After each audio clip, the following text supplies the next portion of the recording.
It's on here now. The goalkeeper's beaten, and South Africa will get Shagger Sport 2010.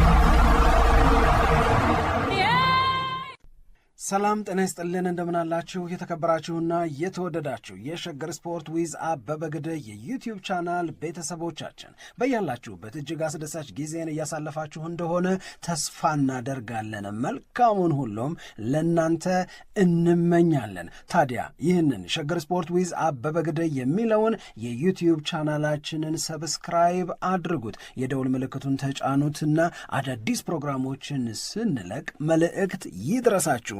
ላይክ በማድረግ እንዲሁም ደግሞ ሊንኩን ለሌሎች በማጋራት በተከታዮች ቁጥር እንድንበዛ የምንሰራቸው ፕሮግራሞችም ብዙ ሰዎች ጋር እንዲደርስ የምታደርጉትን ጥረት አጠናክራችሁ ቀጥሉ እንላለን። እስካሁን ላደረጋችሁልን ድጋፍ፣ እገዛ እና እኛን ለማንቃት ለሄዳችሁት ርቀት በሙሉ ምስጋናችን ትልቅ ነው። በጣም እጅግ በጣም አድርገን እናመሰግናለን። የእንግሊዝ ፕሪሚየር ሊግ 2026-27 ይሄ በአዲስ መልክ ስራ እንደመጀመር አድርገን የምንወስድበት ብዙ ምክንያት አለ። ምክንያቱም የምናውቃቸው ፋሚሊየር ፌሶችን ላናይ እንችላለን። በተለይ ቴክኒካል ኤሪያው ላይ አሰልጣኞች ቆመው ቡድናቸውን የሚመሩበት፣ ለተጫዋቾቻቸው ትእዛዝ የሚሰጡበት፣ ተጫዋቾቻቸውን የሚያነቃቁበት እንዲህ ያለ ነገር ላይ የለመድናቸው ፊቶች ላይኖሩ ይችላሉ። ይሄ በአሰልጣኞች ስንብት እና በአዳዲስ አሰልጣኞች ኃላፊነትን መውሰድ የታጀበ ሆነ። በጣም በቅርብ እንኳን በተጠጋጉ ጊዜያቶች ውስጥ በእንግሊዝ ፕሪሚየር ሊግ ብዙ አሰልጣኞች ከነበሩበት ክለብ ወጥተዋል። ደግሞ ሌሎች ብዙ አሰልጣኞች እነሱን ተክተው ወደ እነዚህ ክለቦች ይሄዳሉ። እንዳሉ የምንቆጥራቸውም ደግሞ የእውነት ለመናገር አዲስ የሚለው መጠሪያ ሊነጠቁ የሚገባቸው አይደሉም። ይህንን በዝርዝር እናስረዳና ይሄ ምን ተጽዕኖ ይኖረዋል የሚለውን እናያለን። ለምሳሌ ሊቨርፑል አርነ ስሎትን አሰናበተ። ስለዚህ አርነ ስሎትን አናይም። ባለፉት 2 የውድድር ዓመታት ሊቨርፑል ሲጫወት ከሚመጣልን ፌስ አንዱ የአርነ ስሎት። ስለዚህ አርነ ስሎት የሉ። እሳቸውን ተክቶ የሚመጣው አንዶኒ ራዮላ ነው። በበርንመዝ የምናውቀው ሰው በሊቨርፑል ቤት ያንን በበርንመዝ ተጫዋቾች ሲፈጸም ሲተገበር የምናየውን ነገር ይሄ ሃይሊ ኢነርጄቲክ የሆነ ሃይሊ አግሬሲቭ የሆነ በጣም በጣም በጣም አቅም የሚፈልገውን አጨዋወት ሊቨርፑል ቤት አፕላይ ሲያደርገው ልናይ ነው። እዛ ጋር ብቻ ደግሞ የሚቆም አይደለም። ቼልሲ ቤት ዣቪ አሎንሶ ስራ የሚጀምርበት የውድድር ዓመት ነው 2026-27።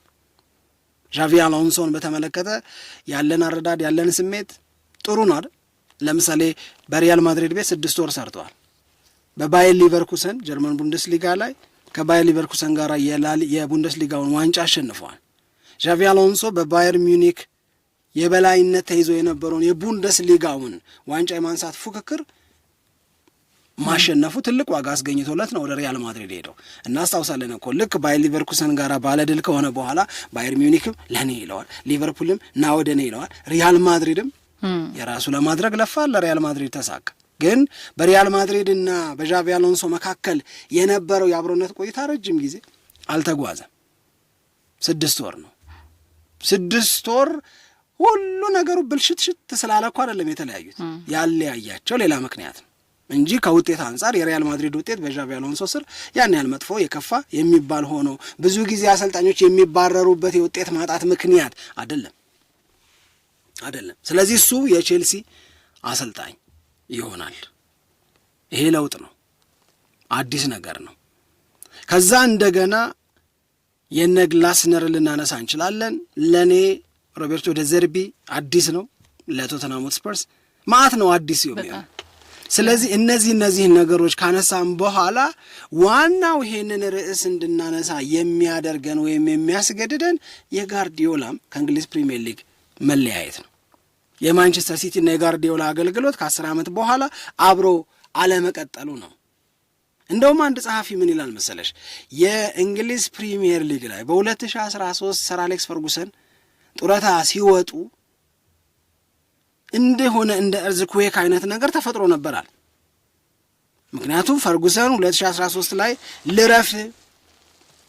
እረፍት ይገባኛል፣ ጡረታ አልውጣ፣ ሙሉ ጊዜን ለባለቤቴ ልስጥ ብለው ከዩናይትድ ጋር ሲለያዩ ከዛ በፊት የነበራቸው ፕሪሚየር ሊጉን ዶሚኔት የማድረግ ነገር ስለሚታወቅ ሁሌም አሉበት በዋንጫው ፉክክር ላይ ብዙውን ጊዜ ደግሞ ያሸንፋሉ። ስለዚህ ከዚህ ከዋናው የፕሪሚየር ሊጉ አሸናፊ ስንብት በኋላ የአሸናፊነትን ተራ ማን ነው የሚወስደው ነው ጥያቄው። ንቅናቄ ነበረ፣ ኤርዝኩዌክ ነበረ ይላል። ከዛ እዚህም እዛም ለውጦች መጡ። ሽሚያ ነው፣ የኃያልነት ተረኛ ማን ጋ ይደርሳል የሚል ነው። ለምሳሌ ማንቸስተር ሲቲ በዛው ፈርጉሰን ጡረታ በወጡበት ጊዜ ሮቤርቶ ማንቺኒ ጋር ተለያይቶ ማኑኤል ፔሌግሪኒን ቀጠረ። ከዛ ሞሪኒዮ እንደገና ወደ ቼልሲ አሰልጣኝነት እንዲመለሱ ተደረገ። እንደዛ እያልሽ ስትሄጂ በየክለቡ ለውጥ በማድረግ የተለያዩ ጥረቶች መደረግ ጀመሩ። ከፈርጉሰን ጡረታ መውጣት በኋላ ማኑኤል ፔሌግሪኒ ሊጉን አሸነፉ። አዲሱ አሰልጣኝ የተፈጠረው ምቹ አጋጣሚ የፈርጊ አለመኖር። ከዛ እንደገና 2015 ላይ 2013 ፈርጉሰን ወጡ። 2014 ላይ ማኑኤል ፔሌግሪኒ ከሲቲ ጋር ዋንጫ አሸነፉ። ከዛ 2015 ላይ ሞሪኒዮ በ87 ነጥብ የቼልሲ አሰልጣኝ ሆነው ዋንጫ አሸነፉ። የነበረውን የፈርጉሰንን መልቀቅ ተጠቀሙበት ማለት ነው። በፈርጉሰን ደረጃ እንደነበረው ስንብት የጋርዲዮላን ስንብት መውሰድ ባይቻልም ባለፉት 10 ዓመታት በእንግሊዝ ፕሪሚየር ሊግ ሲቆይ 6 ጊዜ ፕሪሚየር ሊግን ዋንጫ ያሸነፈ ሰው ከፕሪሚየር ሊጉ ደከመኝ ብሎ ሲወጣ ቀሪዎቹ አሰልጣኞች መካከል ይሄንን አጋጣሚ ለመጠቀም የሚደረግን ፉክክር ግን አንቲሲፔት ማድረግ ከባድ አይደለም፣ መገመት አያቅተንም። ተርኖቨሩ አንድ ነገር ነው። አሰልጣኞች እየተቀያየሩ ነው፣ አሰልጣኞች እየተባረሩ ነው፣ አሰልጣኞች እየተቀጠሉ ነው። እሱ እንዳለ ሆኖ አውራው ደግሞ ሄደ። እሱን ተክቶ ማሬስካ ይመጣል። አሁን እዚህ ጋር ነው ጥያቄው፣ እዚህ ጋር ነው ሐሳብ የምንፈልገው። ምንድነው ጥያቄው የሚሆነው? የአሰልጣኞች መቀያየር አንድ፣ የጋርዲዮላ ደክሞት ከፕሪሚየር ሊጉና ከማንቸስተር ሲቲ ጋር መለያየት ማንን ተጠቃሚ ያደርጋል? ለምን ማንን ነው የበለጠ ተጠቃሚ የሚያደርገው? አሁን who is going to be the favorite? ለምሳሌ ጋርዲዮላ ከሲቲ ጋር ቢቀጥል ውሌን አከብራለሁ እስከ 2028 ድረስ አብሬያችሁ ቆያለሁ ብሎ ቢል ፌቨራይት ውስጥ የምታስገቢው ጋርዲዮላ ነው። አሁን ጋርዲዮላ በሌለበት ማንን ነው ሁኔታው ለኔ ተመቸኝ እንዲል የምንጠብቀው? ሁኔታው ለማን ነው የበለጠ የሚመቸው? ይህንን ስንመልስ ግን አብሮ የለምን ጥያቄ ስላለ እሱንም ምንድን ነው የሚፈጥርብሽ ስሜት? የኔን ሀሳብ ከመግለጼ በፊት እኔ በጣም የተለየ ስሜት ነው የሚፈጥርብኝ። ምክንያቱም እነዚህ አይነት ነገሮች ከመኖራቸው በፊት ማለቴ የፔፕ ጋርዲዮላ ስንብት እውነት ከመሆኑ በፊት ተጠርጥሮ ይወራ ነበር። ይሄ ውድድር ዓመቱ ሲያልቅ ፔፕ ጋርዲዮላ ከማንቸስተር ሲቲ ጋር ይለያያል የሚለው መረጃ ቀድሞ ነው መውጣት የጀመረው እና ያኔም የሚቀጥለው የውድድር ዓመት ምን አይነት የአሰልጣኞች ለውጥ እንደሚኖር በእንግሊዝ ፕሪሚየር ሊግ ላይ አስባችሁታል ብለን በተወሰነ መንገድ ተነጋግረንበት ነበር እና ብዙ ለውጥ ነው ደግሞ ያለው። እንደዚህ የውድድር ዓመት ማለት እንደሚመጣው የውድድር ዓመት ብዙ የአሰልጣኞች ለውጥ የተከናወነበት ጊዜ መኖሩንም በትክክል አላስታወስም። ምክንያቱም በ10 ዓመት ውስጥ ለመጀመሪያ ጊዜ ለመጀመሪያ ጊዜ እንግዲህ አስበው። ይሄ ደግሞ በጣም ትልቅ ነገር ነው። ደግሞ አሁን ይሄ ቢግ ሲክስ የሚባሉትን ለምሳሌ የቼልሲን ወይንም ደግሞ የማንቸስተር ሲቲን ጉዳይ ብቻ አይደለም የምናነሳው፣ የቶተናምን ጉዳይ ብቻ አይደለም የምናነሳው። ዩናይትድም እንደ አዲስ አሰልጣኝ ነው የሚቆጠረው ማይክል ካሪክ። እንደገና ደግሞ አሁን አንዲ ራዮላ የሊቨርፑል አሰልጣኝ ሆነዋል። ምንም እንኳን ፕሪሚየር ሊጉን የሚያውቁ ከበርንመዝ ጋር የሰሩ ቢሆንም የሊቨርፑል አሰልጣኝ መሆን ደግሞ ሌላ ታሪክ ነው። ሌላ የሚቀይረው ብዙ ነገር አለ። ሌላ ፈተና ነው። የክሪስታል ፓላስ እንግዲህ ግላስነር እንደሚለያዩ ግልጽ ነው፣ ይታወቃል። ማርኮ ሲልቫም ሌላ አሰልጣኝ ነው እንግዲህ ይመጣል ተብሎ የሚጠበቀው ለፉልሃም። እነዚህ ነገሮች አሉ። ምናልባት ደግሞ በአዲስ መልክ ወደ ፕሪሚየር ሊጉ የመጡት ያደጉትም ክለቦች የየራሳቸውን አሰልጣኝ ይዘው መጥተዋል እና ብዙ አዲስ ነገር እንደሚጠብቅ ሰው በአሰልጣኞች መካከል የሚደረገው ፉክክር በሚቀጥለው የውድድር ዓመት እንደምናስበው ቀላልም ላይሆን ይችላል፣ ከባድም ይሆናል ብዬ ነው ማስበው። ግን የበለጠ ደግሞ ይሄ ከባዱ ጊዜ ምቹ ሁኔታ የሚፈጥርላቸው አሰልጣኞች ይኖራሉ። ለምሳሌ ለአርቴታ በጣም በቃ ከተጠቀመበት የሚቀጥለውን የውድድሩን አመት በተሻለ መንገድ ለማሸነፍ ሊጉን ለማሸነፍ ሊረዳው ይችላል። ብዙ ጊዜ እንደሚባለው አሁን ካሉት ክለቦች በቃ በተረጋጋ ሁኔታ የሚገኘው አርሰናል ነው። ተጫዋቾች ሊፈርሙ ይችላሉ፣ ሊወጡ የሚችሉ ተጫዋቾችም ይኖራሉ። ይሄ የሚጠበቅ ነው። ግን አንድ መሰረቱን የያዘ ነገር ስላለ እዛ ላይ የተወሰነ ማስተካከያ ነው የሚሰራው አርቴታ። ስለዚህ ከባድ ይሆናል ለሱ ተብሎ አይጠበቅም። የቸልሲን ብናይ ግን ብዙ የሚወጡ ተጫዋቾች ይኖራሉ። አሰልጣኙም ለእንግሊዝ ፕሪሚየር ሊግ አዲስ ነው። እንደገና ተጫዋችነት ያሳለፈበት ቢሆንም በማሰልጠን ደረጃ ግን ገና አዲስ ነው። እንደገና ቸልሲ ቤት ደግሞ ሁላችንም እንደምናውቀው ብዙ የሆነ ያልተስተካከለ ነገር ያለበት ነው። በተለይ ከተጫዋቾች ጋር በተያያዘ የሚወጡ ተጫዋቾች እንዳሉ ሁሉ የሚመጡ ተጫዋቾችም ይኖራሉ ተብሎ ይጠበቃል። በተለይ ግን እነዚህን ትልልቅ ተጫዋቾች እንደ ኤንዞ ፈርናንዴዝን፣ ኩኩሬያን ቸልሲ የሚያጣ ከሆነ እኔ ለአሰልጣኙ እንደገና ሌላ ከባድ ፈተና ነው ብዬ ነው ማስበው። ከዛ ደግሞ በግብ ጠባቂ ረገድም ቸልሲ ራሱን ማስተካከል አለበት። ከዚህ በፊትም ሲነሳ የነበረ ነገር ስለሆነ ተከላካይ ተጫዋቾችንም ስለምናስታውስ ይህን ነገር በአንድ የውድድር አመት አዲስ አሰልጣኝ ሆኖ ለማስተካከል ሁሉንም ለማስተካከል ከባድ ሊሆን ይችላል። ይሄ አንድ የሚታይ ነገር ነው። የተሻለ ደግሞ ሌላ ከአርቴታ ቀጥሎ የተሻለ እድል የሚኖረው ብዬ የማስበው ማይክል ካሪክ ነው። ብዙ የተስተካከሉ ነገሮች ታይተዋል በማይክል ካሪክ 17 ጨዋታ ጊዜ። አሁን የዝግጅት ጊዜ ይኖራል፣ አዳዲስ የሚፈርሙ ተጫዋቾች ይኖራሉ። በክለቡ በኩል ያለው ቁርጠኝነት ሰሞኑን በፕሮግራማችን ላይ ስናነሳ እንደነበረው ነው። እነዚህ ተደምረው ስታይ ማንቸስተር ዩናይትድ በሚቀጥለው የውድድር አመት በጣም ፈታኝ ተጋጣሚ እንደሚሆን ምንም የምንጠራጠረው ነገር አይመስለኝም። ስለዚህ የቀጣዩ የውድድር አመት ከተጫዋቾች አውትሻይን ከማድረግ በዘለለ አሰልጣኞችም ደግሞ የበለጠ ራሳቸውን የሚያሳዩበት የውድድር አመት ይሆናል ብዬ ነው የምገምተው። ልክ ነው። እኔ በደረደርሽው በድርደራ ቅደም ተከተል መስጠትሽ ከሆነ ስታወሪ እስማማለሁ። ቅደም ተከተል መስጠት ማለት አርሰናል እና ለአርቴታ የበለጠ የሚመች ነገር ተፈጥሯል ብለሽ ደግሞ ለመጠንቀቅ ያህል ከተጠቀመበት የሚል ቃል ጣል አርገሻል። ያው ለሁሉም ነው የሚሰራው እሱ ከተጠቀሙበት ነው። አጋጣሚዎች መልካም ይሆናሉ፣ ግን መልካም አጋጣሚዎች አይባክኑም ማለትም ደግሞ አይደል። ካልተጠቀምሽበት ይባክናሉ። ግን እኔ ከትላንትና በስቲያም በተደጋጋሚ የማነሳው አንዱ ነገር ለአርሰናል ነገም ከነገ ወዲያንም ለመቆጣጠር የሚያስችል በድል ላይ ድል ለመደረብ የሚያግዝ ምርጥ ሁኔታ ተፈጥሯል ብዬ ነው የማስበው። ሁለት ነገሮች ግን እዚህ ጋር መጠቀስ መቻል አለባቸው። አንድ፣ አርሰናል በራሱ ማቹር እያደረገ የመጣ ቡድን ነው። 2022-23 2023-24 2024-25 የነበረው አርሰናል ጣራው ሁለተኛ መውጣት ነበረ፣ ዘንድሮም ሁለተኛ ተብሎ እስኪዘፈን ድረስ። ነገር ግን በየአመቱ የጎደለውን የሚያውቅ በየአመቱ የጎደለውን ለመሙላት ጥረት የሚያደርግ ያንን የጎደለውን በመሙላት ጥረት ውስጥ አድጎ ማቹር አደረገና ከ22 ዓመት በኋላ የፕሪሚየር ሊግን ዋንጫ አሸነፈ። ለአርሰናል ማሸነፍ የአርሰናል ደጋፊዎች በጣም ተደስተው ሊሆን ይችላል። ደስታቸው ወደር የሌለው ሆኖ አይተን ሊሆን ይችላል።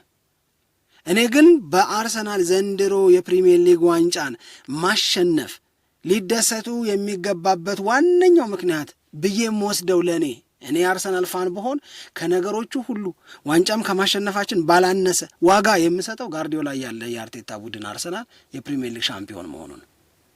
አስቢው 2026-27 ላይ አሁን በቃኝ እንዳለው በቃኝ ሊሂድ ብሎ አሁን እንዳልነው በብዙ ክለቦች አዳዲስ አሰልጣኞች መጥተው እነዚህ አሰልጣኞች ልምድ አልባ ሆነው አርሰናል ሻምፒዮን ቢሆን ተቀጽላ ለመስጠት አፍታም የማይፈጁ በጣም ብዙ ሰዎች ይኖሩ ነበር። ሄዶ ምናው ታዲያ ላይ ብላ ነው ምናምን የሚል ማአት ሰው ልትሰሚ ትችላለች። ጋርዲዮላ እያለ በጋርዲዮላ በመጨረሻ ትንቅንቆች ዋንጫና ክብር ሲያጣ የቆየው አርቴታና አርሰናል እሱ እያለ ማሸነፍን አሳየ። ይሄ በራሱ በአርሰናል ሂደት በፕሮሰሱ እመኑኝ በተባለው ፕሮሰስ እየታደገ እየተለወጠ እየተጨመረ መጥቶ ፋይናሊ ፍሬው ታየ። ይሄ አንዱ ነገር ነው። ሁለተኛው መልካም አጋጣሚ ደግሞ ተፈጠረ። ይሄ መልካም አጋጣሚ ስለተፈጠረ ብቻ አይደለም ልልሽ ስለፈለግኩ ነው። አርሰናል በራሱ ማቹር እያደረገ በእድገት ሂደት ውስጥ እያለፈ ፕሮሰሱ ወደ ድል የወሰደው መሆኑን አርቴታ ጋርዲዮላ እያለ አሸነፈ አልኩሽ። አሁን ጋርዲዮላ የለም፣ ካሪክ እንግዳ ነው። ለእንደዚህ ያለ ለፕሪሚየር ሊግ ማኔጅመንት ቢሆን እንግዳ ነው። ዣቪ አሎንሶ በእንግሊዝ ፕሪሚየር ሊግ ሰርቶ አያውቅም። ማሬስካ በቼልሲ ቤት ሰርተዋል፣ በማንቸስተር ሲቲ ቤት ሊሰሩ ነው። በሙሉ ኃላፊነት ሲቲን ተረክበው የሚሰራበት የመጀመሪያ አጋጣሚ ነው የሚሆነው። እንዲህ እያልሽ ምናምን ብትፈልጊ ሎትስ ኤንድ ሎትስ ኦፍ ኢንኤክስፒሪየንስስ ነው የምታገኘው። ልምድ አልባነት አለ። አሁን በእንግሊዝ ፕሪሚየር ሊግ ዘ ሎንግ ሰርቪንግ ማናጀር ማን ነው ቢባል እኮ አርቴታ 6 ዓመት ከዛ ያነሱ ናቸው። ሌሎቹ ወይ 0 ዓመት ናቸው ወይ ከዛ በጣም ያነሱ ናቸው። ከሱ ቀጥሎ ከአርቴታ ቀጥሎ ብዙ ዓመት በማገልገል ማርኮስ ሲልቫ ነበር። ሁለተኛው ረጅም ዓመት ያገለገለ በእንግሊዝ ፕሪሚየር ሊግ። እሱም ሄደ፣ ወጣ፣ ከፉልሃም ጋር ተለያየ። ሰውየው ቦስ ነው እኮ አሁን በቃ ሁሉም እሳቸው ሊሉት ነው እኮ። ገብቶሻል? ምን በቆዩበት ዓመት ይሄ ማለት ከተወሰኑ ጊዜያቶች በፊት አርሰናል ለምንድን ነው ሁለተኛ የሚወጣው ብለን ስንጠይቅ አንዱ የሚነገረው የነበረው ነገር ጋርዲዮላ ሊጉን እንዴት ማሸነፍ እንደሚቻል ያውቃል። አርቴታ ጋር ደግሞ ይሄ ልምድ ይጎላል ነው። አሁን ይሄ ልምድ ማግኘትና ልምድ ማጣት ወይ በልምድ ሙሉ መሆንና የልምድ መጉደል ከነበረ የሚያበላለጣቸው ሲቲንና አርሰናልን፣ አሁን ደግሞ አርቴታ ከሁሉም በተሻለ ባለ ልምድ ነው። ረጅም ዓመት በፕሪሚየር ሊግ ውስጥ የቆየው እሱ ነው እያለ ነው። ይሄ አድቫንቴጅ ነው አርሰናል ፕሪሚየር ሊጉ ላይ በ2026-27 ከምናያቸው አሰልጣኞች ሌላ መቀጠር የማይመጣ ከሆነ የሊጉን ዋንጫ የማሸነፍ ልምድ ያለው ብቸኛውም ሰው እሱ ነው። ይህም የሚነግርሽ ነገር አለ። ሌሎቹ ለመጀመሪያ ጊዜ የሊጉን ዋንጫ ለማሸነፍ የሚሞክሩ ናቸው። ስለዚህ አዎ ልክ ነው። አርሰናል በደንብ አሪፍ ሁኔታ ተፈጥሮለታል። አሪፉን ሁኔታ ይጠቀምበታል ወይ ብለሽ ቢሆን ግን የምትጠይቅኝ ግጥም አድርጎ ነው የምልሽ እኔ። ምክንያቱም ቅድም ባልኩሽ ምክንያት አርሰናል በራሱ በጀመረውን ፕሮሰስ ዳር በማድረስ ሲያሳካ አይቼዋለሁ፣ ሲፈጽም አይቼዋለሁ።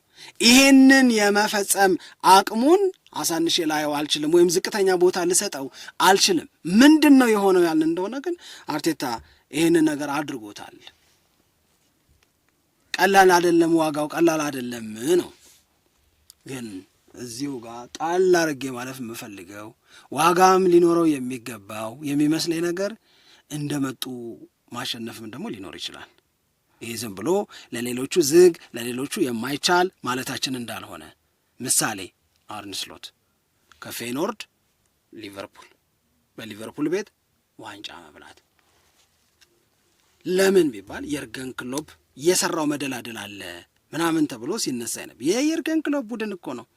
አሁን 2025-26 ላይ እኚህ ሰውዬ አርነ ስሎት በራሳቸው ተጫዋቾች ዝውውር ላይ በደንብ ገብተው የራሳቸውን ቡድን የራሳቸውን ከለር ልናይ ነው ስንባል ተንጠፋጠፉ፣ አቃተ፣ ተሰናበቱ። ግን እንደመጡ መብላት ግን ሊኖር ይችላል። ስለዚህ ለአርሰናል ነው ምነው እኔ ሁለተኛ ከፍ ያለ ግምት የምሰጠው ለዩናይትድ ነው። ለዩናይትድ ለምንድን ነው ከፍ ያለ ግምት የምሰጠው መሰለሽ? አምሮበት ስላየው አንድ አጋጣሚ ሁለት አጋጣሚ ላይ እንደተለመደው በኤሪክ ቴን ሃግ ጊዜ እንደተለመደው በአሞሪም ጊዜ ብልጭ ብሎ የሚጠፋ ውበት፣ የሚጠፋ ጥንካሬ፣ የሚጠፋ አሸናፊነት አይደለም ካሪክ በማንቸስተር ዩናይትድ ቤት ውስጥ ያሳየን። ካሪክ ካደረጋቸው 17 ጨዋታዎች በ12ቱ ድል፣ በ3ቱ አቻ፣ በ2ቱ ብቻ ተሸንፏል። ማንቸስተር ዩናይትድ ቤት ውስጥ በጣም በከፍተኛ ደረጃ ጎድለው የነበሩ ነገሮች በሙሉ ተሟልተው እንዲታዩ አደረገ። የዩናይትድ ተጫዋቾች 100% ሲሰጡ አየን። ለማሊያ ክብር እንዲህ ሲኮን ነው የሚያምረዋል። በእነዛ ሂደቶች ላይ ዋንጫ የበላውን አርሰናልን፣ ሁለተኛ ወጣውን ማንቸስተር ሲቲን ቀጥቅጦ አሸነፈ። ሲያምር አል ዩናይትድ ቤት መተማመን ተመለሰ። ለዚህ ነው ለካሪክ ሁለተኛ እድል የተሰጠው ከጊዜያዊነት ወደ ቋሚነት።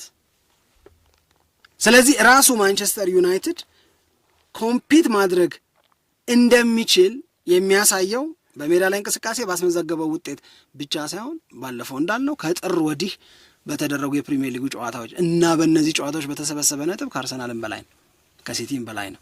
አንደኛ ነው ማንቸስተር ዩናይትድ። አርሰናልን በ1 ነጥብ ያኛውን በ2 ነጥብ ምናምን ይበልጣል፣ አምጥቶታል ማለት ነው። ዋና የምንላቸውን ተፎካካሪዎቹን አርሰናልን፣ ሲቲንም፣ ቼልሲንም፣ ሊቨርፑልንም ቪላንም አሸንፉ። በኦልድ ትራፎርድ ሞገሱን መልሷል፣ ፊር ፋክተር እንዲመለስ አድርጓል። እንደገና ደግሞ የዝውውር እቅዳቸውን የዝውውር ሀሳባቸውን ምናምን ሲነግሮሽ አይቶታል ካሪክ። ከዛ እንደገና ቀጥዬ እድል የምሰጠው ለማሬስካን። እኔ በማሬስካና በቼልሲ መካከል አለመለያየት ቢኖር ኖሮ ቼልሲን እንዲህ ሲንተፋተፍ እናየዋለን ብዬ አላምን። በማሬስካና በቼልሲ መካከል የመጣው መለያየት ደግሞ ባለመቻልና በውጤት አልባነት የመጣም አይደለም። የመጣው መለያየት ጋርዲዮላ ሲለቅ ትመጣለህ ያሉኝ ብሎ በግልጽ ተናገረ። እኛ ጋር ሆነህ ልብ እዛ ከሆነማ ሂድ። ያ ነው እኮ ያለያያቸው። ልክ ነው። ገብቶሽ አለመቻል አይደለም፣ ወይም የሱም ቡድን ምናምን አለመውደድ አይደለም። እንደውም የተሻለ ነገር ላይ ነው የነበረው። በጣም የተሻለ ነገር ላይ ነበር የነበረው። ለዛ ነው የቼልሲ ተጫዋቾችም በጣም ተናደዋል። በማሬስካ መሰናበት በጣም ተናደዋል ተብሎ መረጃ ሲወጣ የነበረው። ከዛ በኋላ ሁላችንም እንዳየነው ሮዜኒየርን ነው የቀጠሩት፣ በዋና አሰልጣኝነት ነው የቀጠሩት። ከዛ ደግሞ እዚህ አሰልጣኝ ላይ ተጫዋቾቹ ያላቸው እምነት ዜሮ የሚባል ደረጃ ነው። መልበሻ ቤቱ በቃ ብልሽት እስከሚል ድረስ መግባባት እስከሚጠፋ ድረስ ነው የነበረው እና በቼልሲ ቤት ማኔጅ የማድረግ ነገር መልበሻ ቤቱን እንደገናም ደግሞ ቼልሲም ለሮዜኒየር ከአቅም በላይ እንደሆነ ያየንበትም አጋጣሚ በጣም ሰፊ ነው ብዬ ነው ማስበው። እና ቼልሲ እርግጥ ነው የራሱ የሆነ አካሄድ አለው። ምክንያቱም የኔ ተቀጣሪ ሆነ ለኔ እየሰራህ ለማንቸስተር ሲቲ ደግሞ ስለ ማንቸስተር ሲቲ ማሰብና የልብ መነሳሳት ካለ ለኔ ምንም አታረግልኝም የሚል አቋም ሊወስድ ይችላል። ግን የመረጠው ጊዜ እና ውሳኔዎቹ ቼልሲን ዋጋ አስከፍለውታል ብዬ ነው የማምነው። ምናልባት እንደዚህ አይነት ሀሳቦች ሊኖሩ ይችላሉ። እስከ ውድድር ዓመቱ መጨረሻ ድረስ ማሬስካን ለክለቡ ውጤት ማማር ሲባል ወይም የተሻለ ሁኔታ እንዲፈጠር በማሰብ ማሬስካን እስከ ውድድር ዓመቱ መጨረሻ ድረስ ማቆየት ይችል ነበረ። ሁለትም ደግሞ የቀጠሩት ሰው ሮዜኒየር እንደዚህ ልብ የምታሳርፍበት ልምድ ያለው አይ በቃ ለቼልሲ የሚመጥን ተብሎ የሚጠራ ነው ወይ የሚለውም ላይ ጥያቄ አለና ቢያንስ ያንን በማገናዘብ ቼልሲ ትንሽ ረጋ ብሎ መወሰን ነበረበት በማሬስካ ስንበት ላይ የሚል ሀሳብ ነው የሚያለኝ። ግን አሁን አንተ ስላነሳኸው መጀመሪያ ለአርሰናል ብለናል፣ ከዛ ለማንቸስተር ዩናይትድ ብለናል፣ ሶስተኛ ለማሬስካ እድል ሰጣለሁ ብለሃል። ግን አሁን ስናስበው ይሄ ቶፕ 6 የሚባሉትም ላይ አዳዲስ ነገሮች ነው ያሉት። ዣቪ ቼልሲ ያለ ከዘሱን እኮ ነው ደዘርቢ አዳዲስ ናቸው። ደዘርቢ ለዛ ነው ቋለቃቸው ነው አርቴታ ምትለው ለዛ ነው። ግን አሁን ከሶስቱ ባሻገር ደግሞ ዣቪ ያለ ኡናይ ኤምሬን ቡድኑን ካጠናከሩለት ኡናይ ኤምሬን አይ ከነዚህ ብቻ ነበር ለማለት ይፈራል። ኡናይ ኤምሬ ያው እዛው የቆዩ ናቸው አስቶን ቪላ። ግን ከአዳዲሶቹ ማለቴ የሊቨርፑል አሰልጣኝ ከሆኑት ከኢራዮላ ከዣቪ እና ደግሞ ከደዘርቢ የተሻለ እድል የሚኖረው ማለት ዋንጫ ምናምን ማንሳት ሳይሆን እንደው ማሬስካን አልጀመርሹም? ማሬስካን ሶስተኛ አድርገዋል ብዬ ነው። እሺ ከሶስት በኋላ ያለው ስለዚህ ሻቪ አሎንሶ፣ አንዶኒ ኢራዮላ እና ደዘርቢ ሮቤርቶ ደዘርቢ አይ ቶተናም እንደ ቲም በጣም ብዙ ላግ አድርጓል። አሁን አሰልጣኙን በተመለከተ ለምሳሌ ዣቪ አሎንሶን እኔ ቼልሲ የሚያባረውንም ቢያባረር ምናምን በረኛውን ምናምንም ቢሸኝ ስቲል ቤስት ስኳድ ነው የሚኖረው። እንደገና ደግሞ ቼልሲ ወደ ቡድኑ አዳዲስ ተጫዋቾችን ለመቀላቀል ምንም ችግር የለበትም። ምንም ችግር የለበትም። ያሉትንም መልሶ መጥራት ምንም ችግር የለበትም። ቼልሲ የሚያምር ስብስብ አለ። ቶተንሃም ቤት ግን በጣም ብዙ መፍረስ ያለባቸው ነገሮች አሉ። ያንን ባንዴ ያደርጉታል፣ ያኔ ባንዴ ይቻላል። እኔ ከዣቪ አሎንሶና ለአንዶኒ ኢራዮላ ነው ተከታታዩን ቦታ ብሰጥ የሚሻለኝ። ዣቪ አሎንሶን መጀመሪያ ከዛ በኋላ አንድ ኢራዮላን መጀመሪያ ከዛ ዣቪን ከዛ ነው ማለት ነው። እሺ አንድ ላይ ታስገባ ስላልሽ ነው እንጂ ኡናይ ኤምሬ እዚህ መሀል ኡናይ ኤምሬ አይ ካዳዲሶቹ ብዬ ግን አሉ እዛ መሀል ግን አሉ። ለኔ ግን አንድ ደግሞ አሁን ስናነሳ አንድ የመጣልኝ ነገር ለምሳሌ በእንግሊዝ ፕሪሚየር ሊግ ላይ ትልልቆቹን ቡድኖች በመፈተን ረገድ እንደ በርንመዝ፣ ክሪስታል ፓላስ፣ ፉልሃም የሚታወቁ ናቸው። ነጥብ የሚያስቸግሩበት ጊዜ እሱን እኮ ላነሳል። እነዚህ ደግሞ በጣም ቤስት የሚባሉ አሰልጣኞቻቸውን ነው እያጡ ያለው ክለቦቹን ከፍ ያደረጉ አሰልጣኞች ናቸውና በሚቀጥለው የውድድር አመት እኮ የሚቸገሩ አይመስልም ወይ ፈታኝነታቸው እና የበለጠ ምቹ ነገር ለነ አርቴታ ለነ ማይክል ካሪክ ይፈጥራል። ምንም ጥያቄ የለውም እሱ ምንም ጥያቄ የለውም። እኔ እንደውም ምንድነው ድሪም የማረገው እንደገና ሊመለስ ነው ብዬ የማስበው ላለፉት ተከታታይ አመታት አርሰናል መጥቶ ሊቨርፑልን ትንሽ ገፋ ከማድረጉ በፊት ሲቲ ሊቨርፑል ሲቲ ምናምን ነበር አይደል? አሁን የአርሰናልና የዩናይትድ ተፎካካሪነት ከለመጮቹ አመታት የበለጠ ነጥሮ ሊወጣ የሚችልበት እድል ነው እንደውም የሚታየኝ። ይሄ ቬንገርና ፈርጉሰን መካከል የነበረው አይነት ይሄ ለኃይል የሚደረግ ትግል እንደገና ነፍስ የሚዘራበት ጊዜ ሩቅ እንደማይሆን አርሰናል ቶሎ አይበርድም፣ ማንቸስተር ዩናይትድ ደግሞ ኃያልነቱን እየጨመረ ይመጣል ነው ሁኔታው። ለመድፉ ተመቸው የምንለው በዚህ ምክንያት ነው።